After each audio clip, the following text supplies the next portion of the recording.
ఇచ్చిన మాట ప్రకారం మేము సభలు పెడితే మా దగ్గరికి వస్తే మేము వారికి ఓట్లు వేయించేది లేదు, మేము చందాలు ఇచ్చేది లేదు, మేము డబ్బులు ఇచ్చేది లేదు. కానీ ఇచ్చిన మాట ప్రకారం వచ్చారు. ఆగస్టు 25వ తారీఖు నాడు మన ట్యాగూర్ ఆడిటోరియంలో జరిగిన అద్భుతమైన సభలో వారు మా వీసీ గారు వెనక ముందాడారు డబ్బులు అడగడానికి.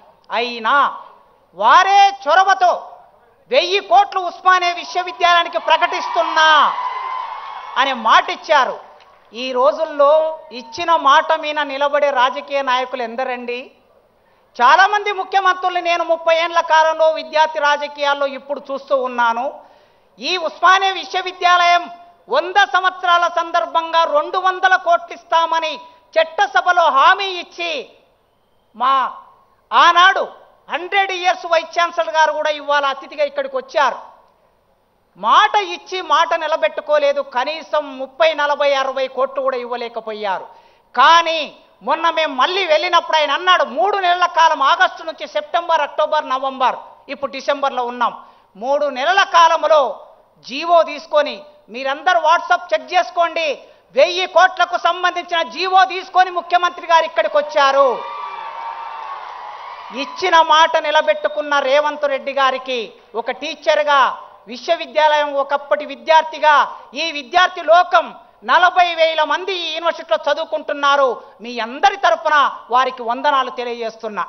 ఇక మిగిలింది 1000 కోట్లతో అందమైన భవనాలు 24 నెలల్లో వారు అనుకుంటే నిర్మాణం జరుగుతుంది. జీవో ఇచ్చారు గనక, డబ్బులు వచ్చాయి గనక 24 నెలల్లో ఇంజనీర్ల పని పూర్తి చేస్తారు. కానీ అన్నా, రేవంత్ అన్నను నేను మొదటి నుంచి అన్న అని పిలవటం నాకు అలవాటు. 20 ఏళ్ల నుంచి మా స్నేహంలో భాగంగా అన్న అనే సీఎం గారు అన్నా, భవనాలు వచ్చిన తర్వాత భవనాల్లో నాణ్యమైన విద్యను బోధించే అధ్యాపకులు కావాలన్న మాకు. మా దగ్గర 1000 పోస్టులు ఖాళీగా ఉన్నాయి. ఇప్పటి వరకు 15 సంవత్సరాల కాలంలో ఒక్క పోస్టు కూడా భర్తీ కాలేదు. మా విద్యార్థులు మీరెప్పుడు అంటూ ఉంటారు నాణ్యమైన విద్య కావాలంటారు.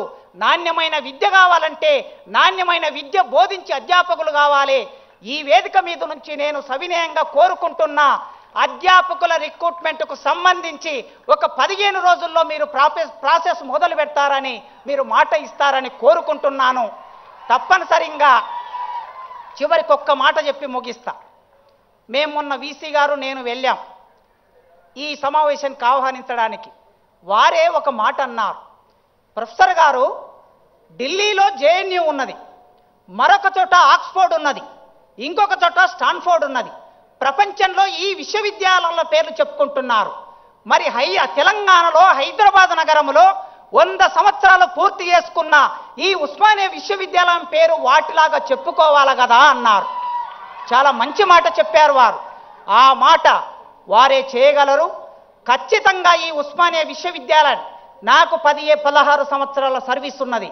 మీరు ఇంకొక 1000 మందిని భర్తీ చేస్తే వాళ్ళు 30 ఏళ్ళు పనిచేస్తారు.